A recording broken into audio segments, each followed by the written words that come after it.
Сәлеметсіздер ме ата-аналар? Бүгінгі біздің таныстырылымымыздың тақырыбы зорлық, зомбылықсыз балалық шақ.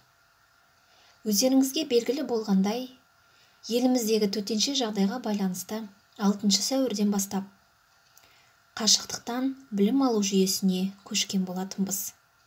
Әрбір оқушы өзінің отбасында, ата-анасының жанында білім алып жатыр.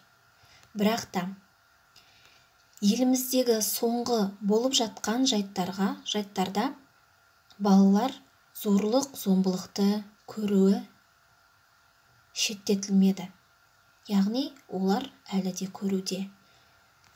Жалпы бұл науқанның басты мақсаты балаларға қатысты зорлық, зомбылық мәселесіне қоғамның назарын аудару, балаларға қатыгездікпен қарауға теріс көзқарасты қалыптастыру.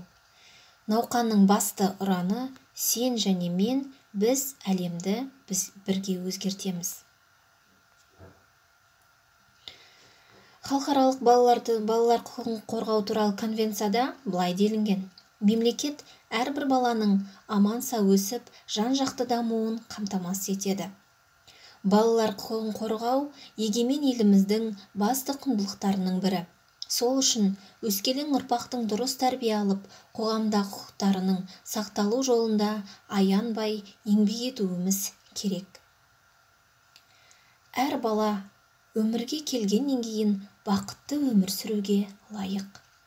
Зорлық, зомбылықтың баланың мінез-құлқына әсер ету ерекшеліктері бар. Ата-анасы және басқа да заңды өкілдері ата-аналық құқықтарын жүзеге асырған кезде баланың дене және психикалық денсаулығына, оның имандылық дамуына зиян келтіруге құқығы жоқ. Баланы тәрбиелеу тәсілдерінде баланың адамдық қадір-қасиетіне менсінбей қатал, дөрекі қарау, оны қорлау немесе қанау болмауға тиіс. Тән азабын шектірген зорлық-зомбылық адамның ағзасына тікелей әсер ету, ұрып-соғу, денесіне зақым келтіру, тағы басқа. Тән азабын шектірген зорлықтың салдарынан жәбірленушінің денсаулығына зиян келтіруі мүмкін. Объективті факторлерге сәйкес, еліміз адам саудасы құрбандарынан келетін, тұратын және транзит елдердің қатарында жатады. Зорлық-зомбылықтың мынандай түрлері кездеседі. Біріншісі физикалық: итеру, жұлмалау, алақанмен, жұдырықпен немесе басқа да заттармен ұру. Психологиялық: ауызша тіл тигізу, бопсалау, өзіне қатысты немесе басқалардың тарапынан қоқан-лоққы күш көрсету, қорқыту, бақылауға алу.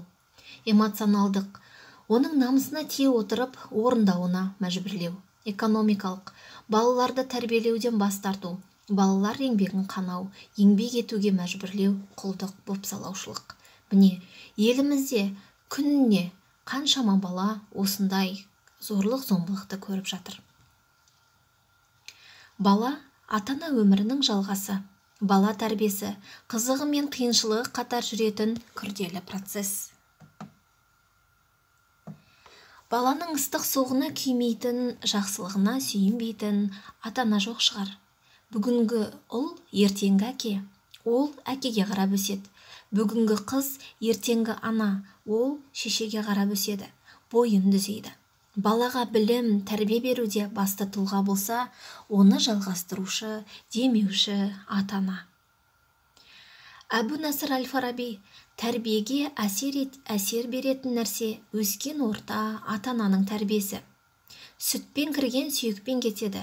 Бала жасында қандай тәрбие алса, ер жеткенше сол әдет қалмайды деген екен Жүсіпбек Аймауытов.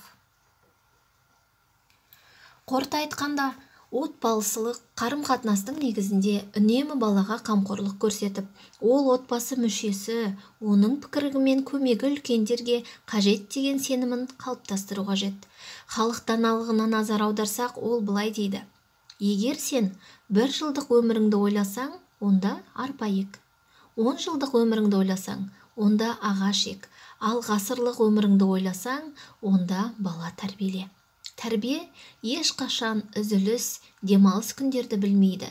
Ендеше ата-аналар, қолымыздағы алтынымызды жақсылап тәрбиелейік және біздер олардың ең басты үлгі болар бейнесі екендігімізді ұмытпайық. Назарларыңызға рахмет.